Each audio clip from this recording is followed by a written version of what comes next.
Здравствуйте! В эфире «Вечерние новости». Расскажем о самых заметных событиях и коротко о главных темах выпуска. Лучшие умы России и Якутии изучают впадину у хребта в Верхоянском районе. Баки переполнены, вывозить не на что. Нюрбинцам рекоператор задолжал 3,5 миллиона рублей. В селе Красный ручей Хангаласского района открыли современный фельдшерско-акушерский пункт.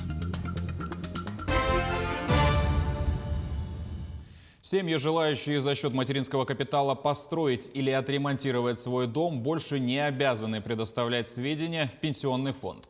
Это касается данных из акта выполненных строительных работ, то есть отчитываться о монтаже фундамента, возведении стен или кровли больше не нужно. Теперь достаточно лишь предоставить выписку из Росреестра.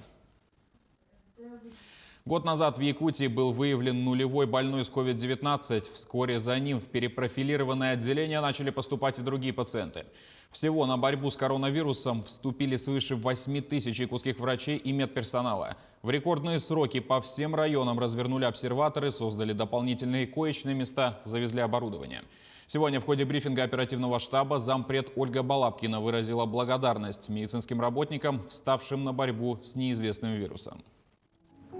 И это коллектив, прежде всего, Якутской городской республиканской клинической больницы, коллектив скорой помощи, которые, впервые столкнувшись с этим заболеванием, не побоялись. Отдельное спасибо я хочу поблагодарить Ишниязову Викторию Николаевну и Иванову Владлену Васильевну. Это имена тех людей, которые сегодня являются первыми в нашей республике, кто столкнулся с этой болезнью, научился с ней работать. И, соответственно, это настоящие герои нашего времени. Сегодня Айсен Николаев выступит с обращением к жителям Якутии. Трансляция будет организована на телеканалах «Якутия-24», НВК «Саха» и «Радио Тытин». Глава обратится к жителям региона в 20:15 по якутскому времени на телеканале НВК «Саха», в 20:30 на канале «Якутия-24». К другим темам. В Якутск с рабочим визитом прибыл президент Российской академии наук. Гость принял участие в открытии мемориальной доски ученым, встретился с главой региона, а также с научным сообществом Якутии. Дмитрий Тымыров продолжит тему. 285 лет тому назад в Якутии начал работать первый академический отряд Великой Северной экспедиции, которая проходила с 1736 года по 1743 годы. И вот тогда Якутия стала местом работы академической экспедиции Российской академии наук. Якутск не только стал центром материально-технического снабжения и сопровождения всех важнейших отрядов, но и стала местом сбора новых научных знаний. И вот сегодня, передавая дань уважения тем великим событиям, на здании фасада Якутского научного центра в торжественной обстановке открыли мемориальную доску «Памятные места великих экспедиций XVIII века». Да, в XVIII веке первые экспедиции, фактически первые карты, которые были составлены, первые вот такие вот находки, это была наука того времени. И действительно, это был самый высокий научный уровень, связанный с таким пространственным продвижением и развитием. Последний раз руководство Российской академии наук побывали у нас в 90-х годах. Тогда они посетили промышленные города региона и ставили вопросы развития и поддержки горно-геологических работ и развития транспортной логистики. Сейчас нынешнее руководство уже ставит вопросы освоения Арктики и добычи минеральных ресурсов. Вот это сейчас очень нужно Якутии для того, чтобы правильным образом выстраивать инфраструктуру, который позволял бы вам не просто производить и посылать на экспорт или другие регионы страны то, что здесь добывается из ваших недр, а чтобы здесь были высокие переделы продукции, чтобы вы действительно получали здесь высокую добавленную стоимость. Вот это вот один из очень важных моментов, одна из задач нашего приезда сюда. На круглом столе глава Якутии отметил, что сегодня нужна поддержка и большая тесная работа ученых с региональными властями и с бизнесом. Такой симбиоз не только даст развитию территорий, но и поддержит социально-экономическое развитие страны. Но то, что касается желания руководителей субъектов федерации по сибирскому макрорегиону взаимодействовать с наукой, это для меня очевидно. Почему? Потому что везде есть желание, везде есть готовность. К сожалению, Россия настроила столько много законов, которые мешают нормально работать. Но правильно сказал Александр Михайлович, без взаимодействия в нынешней ситуации с бизнесом у которого основные деньги. Мы никуда далеко не уйдем. Поэтому в рамках данного круглого стола были намечены планы работы и механизмы поддержки научно-исследовательских работ ученых региона на ближайшие годы. Дмитрий Тымыров, Григорий Николаев, Якутск. Российские ученые совместно с Институтом мерзлотоведения изучают слои Керна-Батагайки. Это впадина у хребта Черского в Верхоянском районе. Что хотят найти ученые, выясняла Сырглана Неустроева. Для того, чтобы получить образцы керна для исследования, ученым пришлось пробурить 3 скважины в термокарстовой впадине, самая большая из которых насчитывает более 70 метров. Каждый сантиметр такого своеобразного ствола будет свидетельствовать о жизни миллионы лет назад. Они же экспонировались когда-то на поверхности, шли какие-то почвенные процессы, растительности и так далее. Так вот, в этих образцах мы будем определять органические остатки, их состав. А нас интересуют те процессы, которые шли при накоплении этих толщ и зафиксировали вот в этом материале. Одним из самых интересных исследований станет изучение почвы микробиологами. Только вдумайтесь, возможно, именно в этих кернах сохранились древние микроорганизмы.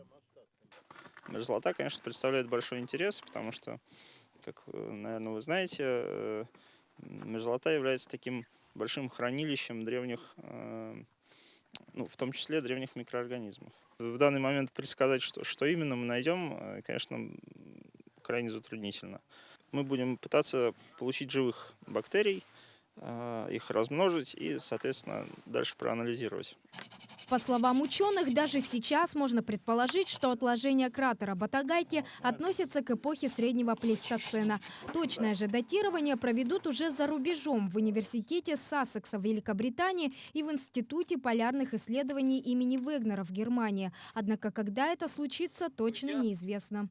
Вообще предварительные результаты, они уже есть, потому что именно поэтому разрезу уже есть несколько крупных публикаций. Сейчас в условиях всех этих пандемийных ограничений многие лаборатории работают в ограниченном режиме. То, что мы планировали анализировать за рубежом, мы сейчас тоже не можем делать, потому что мы и специалистов пригласить не можем, и сами отправить туда и образцы, и сами туда поехать тоже не можем.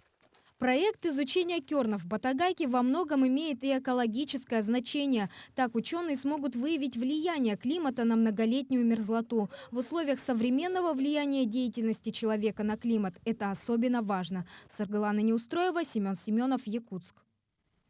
30 человек с ментальным нарушением переведут из интернатов на самостоятельное проживание в Якутске. Они будут жить группами в специальных помещениях совместно с социальными работниками или же получать услуги на дому.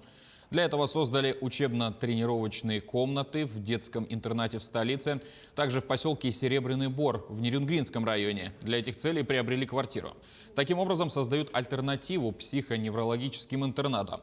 Проект реализуют предварительно до 2024 года на основе соглашения между правительством региона и Госкорпорацией развития Web.рф.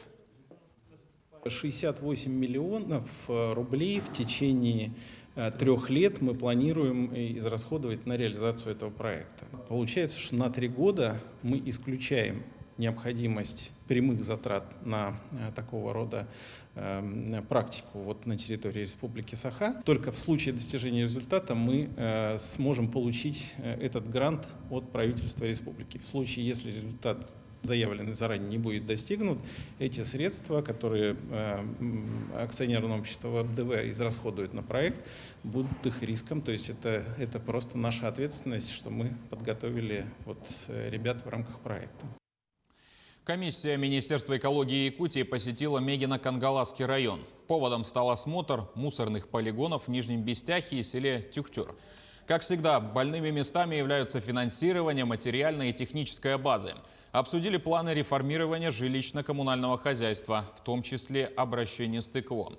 Так как к муниципальным органам предъявляются высокие требования с обращением мусора. На уровне республики мы также будем вести активную наступательную позицию в плане тех инструментов, которые могли бы быть реализованы у нас в Мегино-Кангаласском районе. Понимание есть. Мы считаем, что те проблемы, которые озвучили, должны дойти до федерального центра и иметь специфику и особенности отношения при требовании к реализации и соблюдению этого закона. Будем смотреть на примеры других регионов. Ну и, конечно же, я думаю, что мы положительную золотую середину, продуктивную для себя ее вычерпаем. Между тем, мусорный коллапс возник в Западной Якутии. Там прекращается вывоз ТКО. Рекоператор, Мирнинское предприятие жилищного хозяйства, задолжал предприятиям 40 миллионов рублей. 3,5 миллиона Нюрбинскому СГХ. В городе Нюрбе 53 точки сбора мусора. Транспортникам теперь попросту нет средств на приобретение даже ГСМ. Вследствие чего мусор в точках продолжает накапливаться. Уже год мы ведем претензионную работу, да? Он объясняет тем, что население не оплачивает. Плюс к этому вот пандемия, где-то в сентябре или в августе они за счет этого получили субсидию от Российской Федерации, чтобы компенсировать вот эти затраты. Ну, о чем разговор тогда? Если они получили субсидию, чтобы оплатить транспортникам, и не оплатили, вот надо вот это тоже проверить тогда. Очень много вопросов, но ответов нету со стороны рекоператора.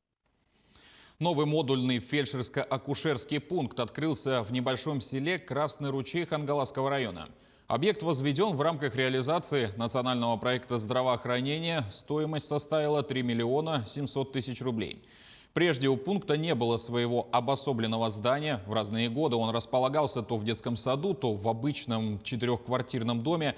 Теперь в ФАПе созданы все условия для получения качественной медицинской помощи. Новый медицинский объект разместился в центре села, где проживает 153 человека, из них 40 детей. Сегодня такое торжественное событие – открытие фельдшерского акушерского пункта.